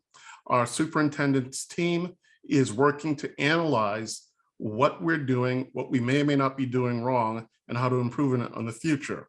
And also, to close out, it is my opinion that our gifted children are also special needs, and they need just as much care on that end of the spectrum as well. Thank you. Okay, thank you. And last but not least for this question for Ward 8, Sharon Rose Zyberg. I agree with Adam about kids needing to be able to have access to, all the same resources at all of our schools. We need to be striving for that. And also was written down as a little note that gifted and talented should also be at all schools. So I absolutely agree with you that is also an area that we have to look at. And as far as with working with students with special needs, I actually work with students with special needs. It does, I think it's really important. I work with some ABAs and RBTs, and we need to make sure that we are taking care of those kids and making sure that there's the need. Sometimes, like right now, there's a family 15 seconds left. There's a delay that, that the paperwork is taking so long just to be processed. And we need to look at that and make sure that kids are getting the resources that they need in a timely manner. Okay, thank you for those responses, and thank you for that question. All right, Ryan, I think you are up next with the next question. Yes, so basically our next question comes, I think we have time for 2 more questions. The first question comes from Tom Braun in the chat. What are your takes on the use of pandemic relief money for? And you have 1 minute to answer this question. Thank you, Ryan, and thank you, Tom, for the question. To start us off with this, we'll go to Ward 2 with Robert McCarthy Jr. Ryan, can you actually repeat the question? You kind of cut out. Yes, sorry. What are your takes on the use of pandemic relief money for? So basically, what is your opinion on that? That's actually a great question. My opinion on pandemic relief funding, I think it's extremely important now, particularly during COVID, because of all of, we need as much funding as we possibly can you know, whether it's for, you know, the testing for our students during the pandemic, anything like that. I think that all of the money that we can collect and bring into the school district, it's going to be beneficial for, you know, for all of our staff and students alike. Thank you. Thank you. Next for Ward 4, Don Macklin. Hi, thank you. I don't, I will admit that I don't know certainly where all of the pandemic money for Malden is allocated, but certainly as far as the schools are concerned, the pool testing, the mask mandates, having the protective equipment available for students and staff is essential. Thank you. Thank you. Next for this question for Ward 6, Joseph Gray. Thank you. Concerning pandemic relief money, each tranche or block of money or funds that have come into Malden have been earmarked in a way similar to grants for specific programs that can only be spent in certain ways, and that money cannot be easily moved around to other programs. Our system, we've done as much as we can with the money we've been allocated. Our finance department and our superintendent are doing the best possible to make sure our HVAC, masks, pool testing, whatever you want, is all being funded and done via government regulations and rules. Thank you. Thank you. Next for this question for Ward 8, Sharon Rose Zyberg.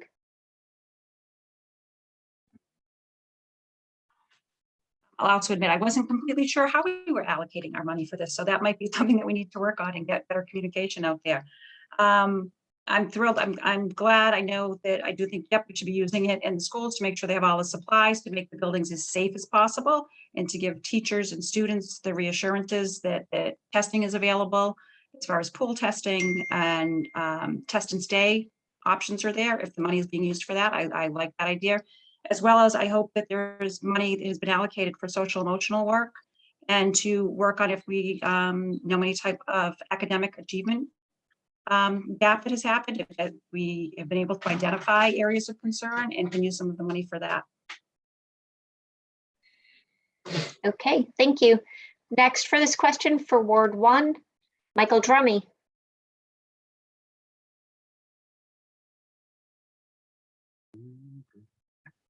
Hi, sorry about that. No, as it's been said, the money's been coming in, is being used either for PPE, HVAC, they making sure the buildings are being cleaned. So as the money's coming in, is being allocated properly. And again, it would be nice if we could use it towards salaries for teachers, but I'd be a little leery about that because again, it's a one-time thing and you don't want to get into a position where you have it and then you don't, and then what do you do? So I'd like to put it with programs, keep the programs going for as long as we can, and then try to adapt from there. Thank you. All right, thank you. Next for Ward 3, Jennifer Spadafora. Thank you.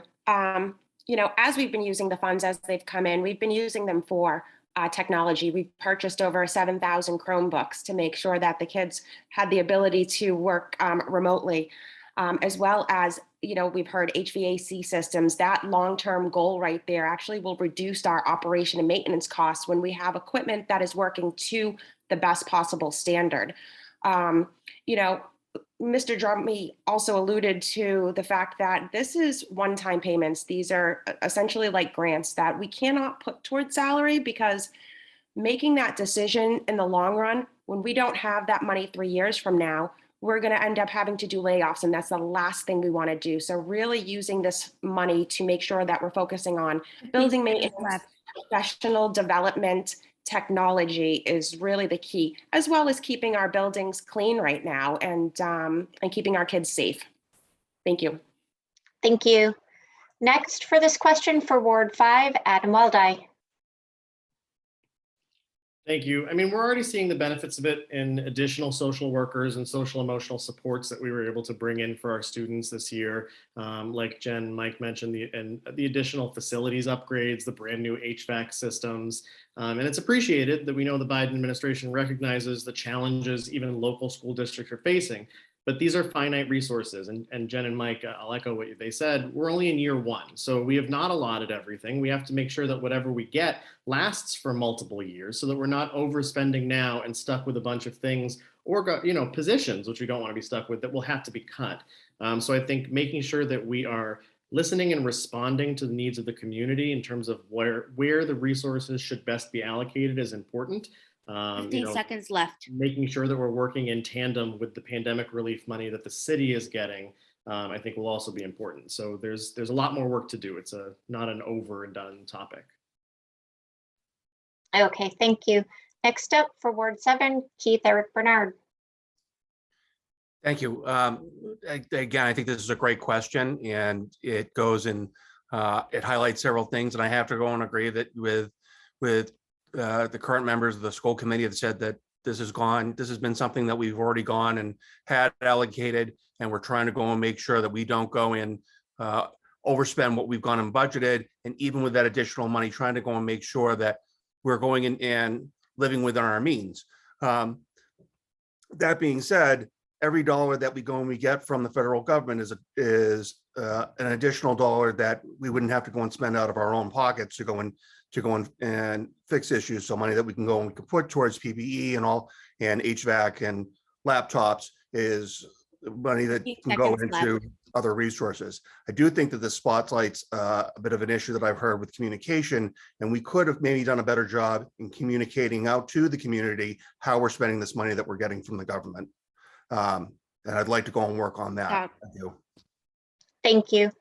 And last but not least for this question, also for Ward 7, Nicole Mosalam. Yeah, I do know that many of the funding that has been coming in is specifically earmarked for certain things, and we do have to make it stretch. It can't be used for regular operating costs. This is something that's for extra costs that we're incurring because of COVID. But I do believe that one big thing that's been left out of the equation is many of the struggling families. When students were home last year, parents had extra electricity bills, extra other utility bills for water, for food. For myself, I've got 3 children that I had to scramble between rooms while they were all remote learning. One of them on an IEP who's autistic, and yet I was not able to get extra services. Many of our IEP students fell between the cracks. And so we do need to, advocate and evaluate where our families need some help because we need to go to bat for them. I'm a little more privileged than most, and I struggled so much. I can't imagine how it was for other parents.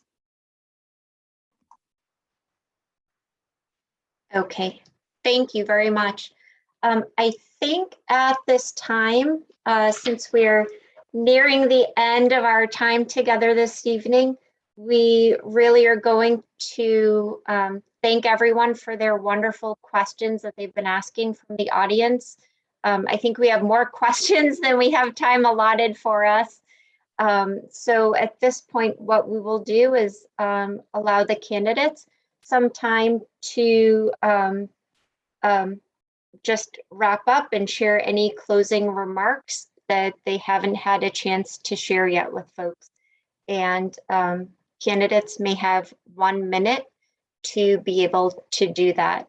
And first up for this wrap up and closing, we'll go to Ward 8, Sharon Rose Zyberg.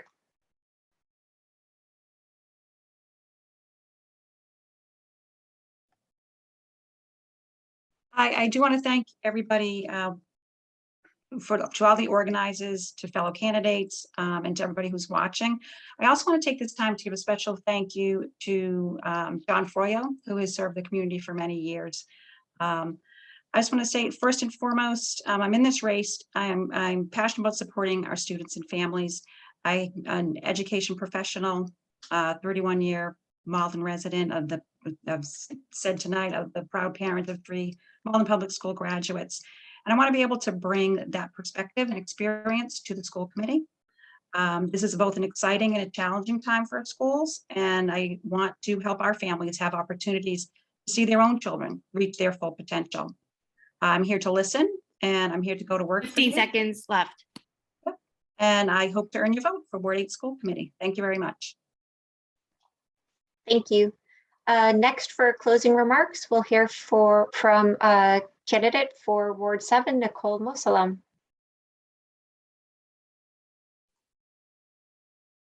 I also want to thank the organizers for this forum, and especially all of those who attended, because you're here because you care about these issues and you're paying attention. So an educated voter is the best voter. Thank you. You know, as I've said, this is important to me because I have children who are currently in our public schools, and I know what barriers to education can do. I don't want that for my children. I want them to have a better future than what I have, just as any other parent out there. And we need someone who's going to actively advocate for all children within Malden, regardless of background. And so I hope that I've demonstrated my passion to you, that is something that I hope all of you will be partners with me on, because this isn't just about leading from the front. It's about listening to all those affected and forming partnerships. We're a community, and I hope to be able to do this together. Time with all over. of you. Thank you. Next up, also for Ward 7, Keith Eric Bernard. I want to, thank you. And thank you for your time. Thank you to the organizers for going and putting this together and putting last week's together. I want to thank my fellow candidates, you know, throughout the city. And I want to thank the viewers, because I think that to echo what other people have said, you're actually trying to do the research and find out who's going to go and be the best for this, for, you know, getting us through the next couple of years. You know, this year's been, you know, has been interesting. My son and his wife moved to Malden. I'm proud of that. My father-in-law went and had a fall, and it wasn't easy for him to go and make 15 seconds left. But we had people that reached out to us, and I think that with them and with his blessing, you know, we decided to run. And honestly, I hope that I can go and I can earn your vote on November 2nd. And Time thank over. you. Thank you. Next for Ward 6, Joseph Gray. My name is Joseph Gray. I represent Ward 6 on the school committee. I am the incumbent wishing to renew for another 2-year term. Thank you to tonight's organizers. A heartfelt thank you to my wonderful wife, Rachna, my children, family, and friends who support my efforts to improve our local school system. For myself, this responsibility extends beyond our schools to include the community that we live in, because the children of our community are the ones who attend our schools. As I end my freshman term in office, I look forward to maturing, learning, and achieving much more during the next term as all new elements of leadership come fully online to help our children achieve to their highest 15 ability. seconds left. Please honor me with your vote in November. Thank you. Next up for Ward 5, Adam Waldai.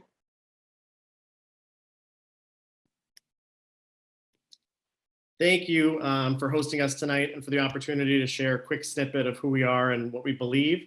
You know, I'm honored to be able to serve Ward 5 again on the Malden School Committee. At the outset, I said one of the things I was most proud of is working with Senator Lewis, Jen Spatafora, Tony Mertz to help Malden become a community eligibility provision, or CEP district, which basically means free meals for all students, no matter who you are. We're working on quality next. But that was huge. And moving forward, I want to keep working with our district to do more things like that truly make a difference in kids' lives while bringing up the hard topics that need to be discussed. I love the work. I put my whole heart into the work because that's what our students and our community and our families deserve. Leaders who dedicate themselves, work collaboratively, and know that the results matter more than 15 seconds left. ever will. So we can do more, and we will do more together. This great group of people on the screen and this great community we live in. So I humbly ask for your vote on November 2nd, and thank you. Thank you. Next for Ward 4, Don Macklin. Thank you. And thanks to the organizers, the hosts, the moderators, my fellow candidates, and all of the Malden neighbors who have tuned in tonight. I believe everyone should be invited to the table so that all voices are heard, all opinions and concerns can be shared, and all Maldonians feel valued, welcomed, and included. And I hope to become that bridge and difference to help move Malden Public Schools forward. I will be an approachable resource for my neighbors in Ward 4, but also know that I am and plan to be accessible to all families across this great city of ours. So I, again, am Dawn Macklin. 15 seconds left. Running for school committee in Ward 4, and I would so appreciate your vote on November 2nd. Thank you. Thank you. And next for Ward 3, Jennifer Spadafora. Thank you, Jody, and thank you to the organizations hosting us this evening. We spoke about equity and inclusion tonight, and this event is exactly what the community needs. I'd like to wish all the candidates best of luck. It takes a lot for someone to step out of their comfort zone and put yourselves out there for criticism and applause. And I'd be honored to serve with each and every one of you. My focus, if elected for the next term in office, would be keep Malden Public Schools fiscally responsible. I'll work to ensure our contracted vendors are held accountable to the contract signed, and continue to work to create policies that are equitable for students and staff alike. So I hope that you check the box next to my name on November 2nd, and I promise 15 seconds left. to do the hard work that you've elected me to do. So thank you, and go Red Sox. Thank you. Next for Ward 2, Robert McCarthy Jr. Yeah, thank you so much, and thank you to the Chinese Cultural Connection and all of the community organizers. I've been on the school committee for the last couple of years, and I think every decision that I've made collaboratively with my fellow school committee members has always been in the best interest of all the families and the students here in Malden. And I want to continue that work with all of my colleagues on the committee and some of the candidates that are running in this local election. I believe I have the skill set. I have somewhat of the knowledge of all the topics. But if you could consider me on Tuesday, November 2nd for Ward 2 School Committee, I would really appreciate it. Thank you. Thank you. And last but not least, for closing remarks this evening, candidate and incumbent school committee member for Ward 1, Michael Drummy. Hi, thank you, Jody. First, I'd like to thank everyone that set this up. It's nice to have it. It's nice to get everyone together and express opinions and ideas. Good luck to all the candidates. Some of you have races, some of you don't. It's been an honor to serve with some of you, and some of you are leaving. Those that aren't leaving aren't here. But I want to thank my constituents in Ward 1. It's been 6 wonderful years. I've enjoyed it. I look forward to another 2 years if you decide you want to do so. I look forward towards your vote on November 2nd. If you could put a little check mark in that box, I'd appreciate it. And just a little caveat for those folks out there on school committee, I'll do this real quick. This Mass Association School Committee did a poll. I don't know how it was done, but school committee members were considered the most trustworthy of all the elected officials in the cities and towns. I don't know the guidelines, so you're in a good group if this is true. So good luck to all of you. Thank you to my family for everything. Thank you to my constituents, and thank you, Jody. Have a good evening. Okay. Thank you to all the candidates for your closing remarks and for sharing all of your thoughts together this evening. This really was a great discussion about equity, achievement, funding, the arts, especially choral arts. I think we're gonna have to leave here and hope that in another point we'll have a choral art serenade from candidates. But really want to thank everyone for joining this evening. Thank you to the Chinese Culture Connection for hosting. Thank you to all the collaborating organizations, the American Association of Arabic Women, the Greater Malden Asian American Community Coalition, Malden Reads, Mass Senior Action, and big thanks as well to Karen Lynch for helping to share information on how to vote, as well as thank you to Urban Media Arts. Also, big thanks to my co-moderator, Ryan, and thank you, Christine, for keeping everyone on time, and Sammy for spotlighting all the different candidates. And please stay tuned. There was a lot of information shared on how to vote, and we will have an email coming out soon from the Chinese Culture Connection. So with that, good luck to all the candidates, and thank you all for coming, and have a great weekend. Bye now. So I would like to